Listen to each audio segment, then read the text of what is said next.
The key thing to start with is basically that the birthing center and our same-day surgery services are closing on the 15th of June.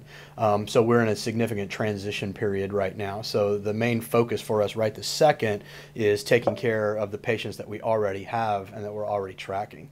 And so in this interim, we will continue providing all prenatal care here at the health center through at least the middle of May. And during the middle of May, we'll start transitioning a lot of that care over onto the network. So the last time that we'll take an admission to the birthing center is actually on the 11th of June.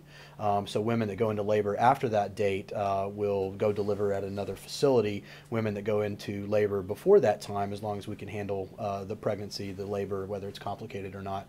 And again, the vast majority of our patients here are uncomplicated pregnancies. We will, handle that labor and deliver that patient here. So if a woman newly arrived to our community or is in the community finds out that she's pregnant right now during the transition period, she would come in as normal, get her labs done, and then go through the normal intake process here at the health center and receive prenatal care here. So again, until we get to May, there's not going to be a huge push of transition to network prenatal care. After the closure, then again, they would come in usually through the primary care clinic, get their lab testing done, and then we'll have a process in place through our referral management office to get them to a network provider downtown on our local network. From a delivery perspective, again, if they go into labor, before the 11th of June, we expect to be able to handle that uncomplicated pregnancy here. After that point in time, though, they'll have a number of options on how to deliver. So I think the majority of our women will elect to go downtown to San Bortolo to the hospital and receive their care down there. The other two major options that we have are stork nesting programs, both at Aviano Air Force Base and then up at Landstuhl. Again, it's really very situation dependent. So what stork nesting is basically is a woman goes to another area, either Aviano or Landstuhl, usually around 36 weeks, but she would get an evaluation with the providers that would be providing care for her in that location, and then they would decide the actual date that the expectant mother arrives and stays there. The expectant mothers then stay at that location and receive weekly prenatal care until they go into labor or have a scheduled C-section or whatever that may look like. The issue with Aviano is that they have a very similar skill set that we do, very similar facilities. And so if a woman elects to stork nest up at Aviano and then a complication occurs with the pregnancy, she would be referred downtown to Pordenone, which is about 6 kilometers away from Aviano. So there's a possibility that even though she went to Aviano to deliver, she may not actually deliver there. Probably a very low risk of that happening, again, because we would only be sending uncomplicated pregnancies up there, but anything can happen. The benefit to going to Landstuhl as a medical center is that if anything complicated happened with the pregnancy, they would more than likely be able to take care of that at Landstuhl since it's a medical center. The only issue with Landstuhl, of course, is 10 hours away from Vicenza. So there are some challenges with each option, but we do have those options available if women decide that they definitely want to deliver in a military facility. So we have that.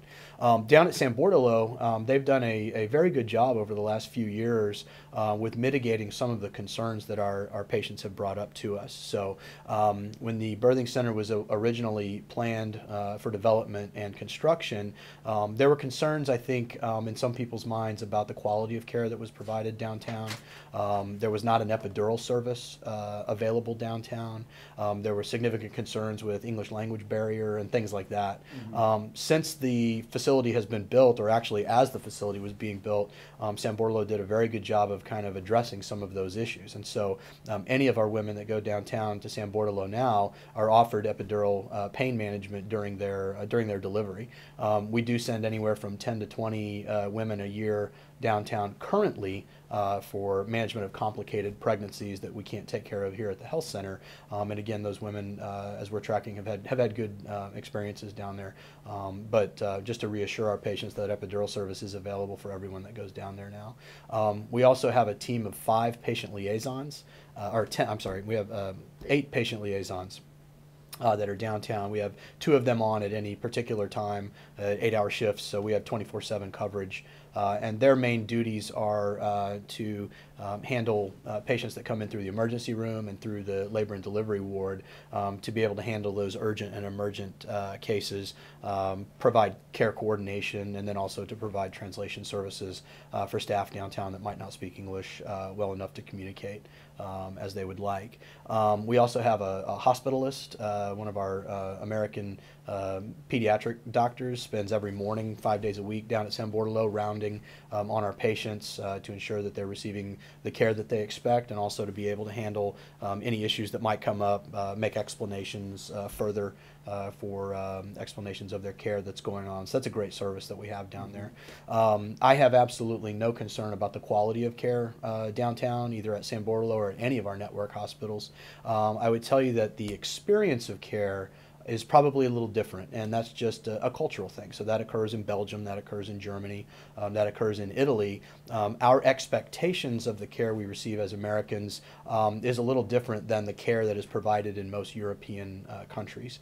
And so that experience that you may receive when you go downtown may be a little different, but the care itself, the actual medical care, the actual nursing care that occurs, we have absolutely no concern over the quality of that. We think it's very high quality. I personally would have no issues going downtown to be hospitalized, to receive care. I have good faith and confidence in the care that's provided.